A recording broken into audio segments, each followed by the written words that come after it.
Los periodistas. Los periodistas.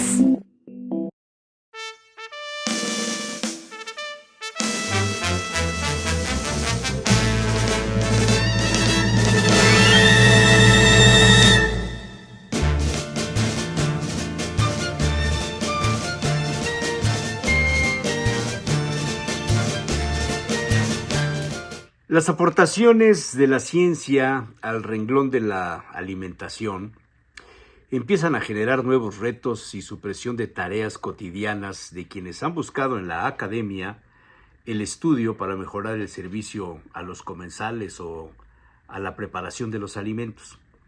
La olla express, por ejemplo, se inventó en 1919 de la mano de un español de Zaragoza, José Álix Martínez, quien, quizás sin saberlo, había retomado las investigaciones del francés Denis Papin, quien aportó una olla a presión llamada en su tiempo digestor de vapor.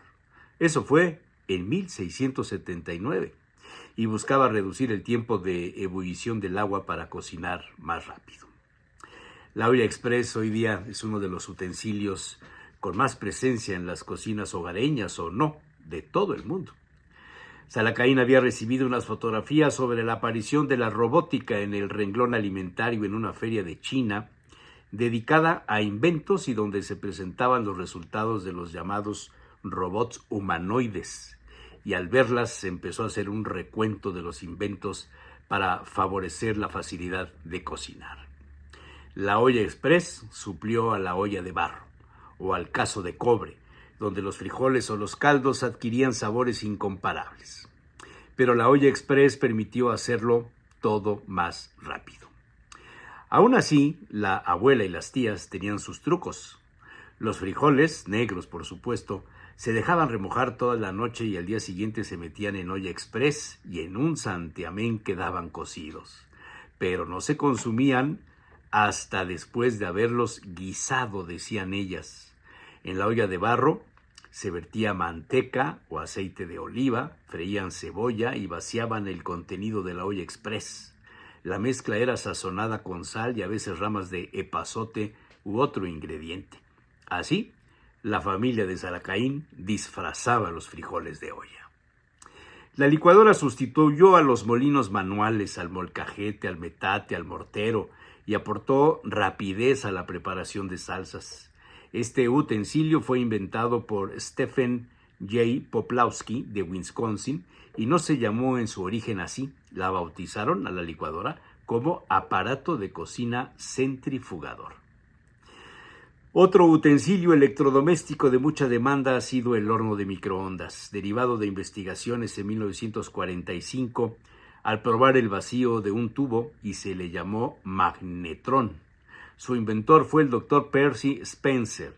Jamás pensó cómo evolucionaría su invento hasta aplicarse a las tareas cotidianas del hogar. El primer horno era imposible de comprar y su tamaño solo era aceptable en un laboratorio. Pesaba 80 kilos y medía más de 1,5 metros de alto. Zalacaín hacía un recuento mental de las aportaciones de la ciencia al modificar los hábitos de cocinar y cómo las nuevas sociedades han dejado de lado el impacto de los inventos hasta considerarlos parte de la vida cotidiana. Lo extraño en estos tiempos es preparar una salsa martajada en molcajete o moler en el metate granos y carnes como las pacholas hechas por su madre décadas atrás y quien les decía bisteces molidos.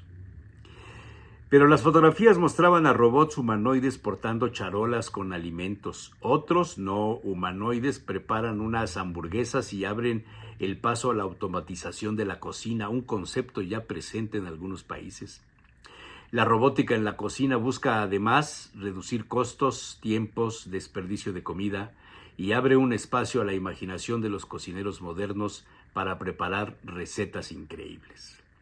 Así, en la feria de China aludida aparecieron ya los robots friendo pollos, haciendo pizzas, ensaladas, horneando el pan, volteando hamburguesas, incluso elaborando sushis y mezclando bebidas con alta precisión para ofrecer cócteles a los comensales.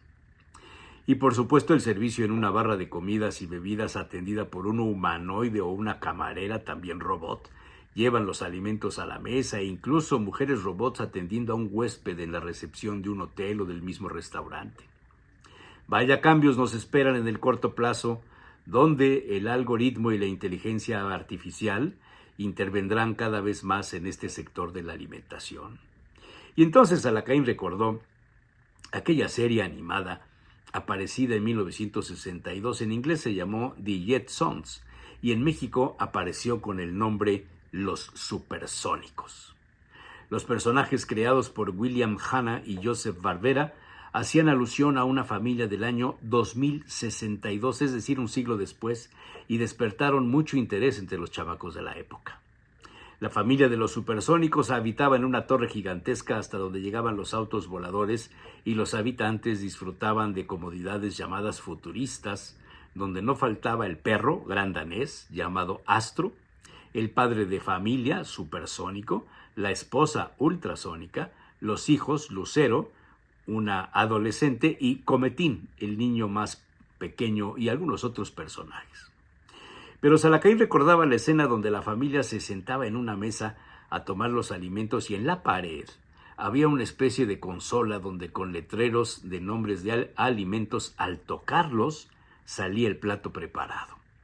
Así, los supersónicos tenían opciones de menú como prime rib, hamburguesas, pizzas, chocolates, zanahorias guisadas y hasta un beef stroganoff, plato de alta cocina. Pero había otros personajes. Robotina, la sirvienta con capacidad de atender, llevar los alimentos, sentarse a ver la televisión, llorar, beber agua y enamorarse. ¿Quién fuera a pensar? 62 años después de la serie animada, la realidad ha empezado incluso a rebasar el contenido de esas caricaturas. Salakain buscó en internet algunos videos de los supersónicos. Recordar es vivir, y en cuestiones de comida también. Pero esa es otra historia.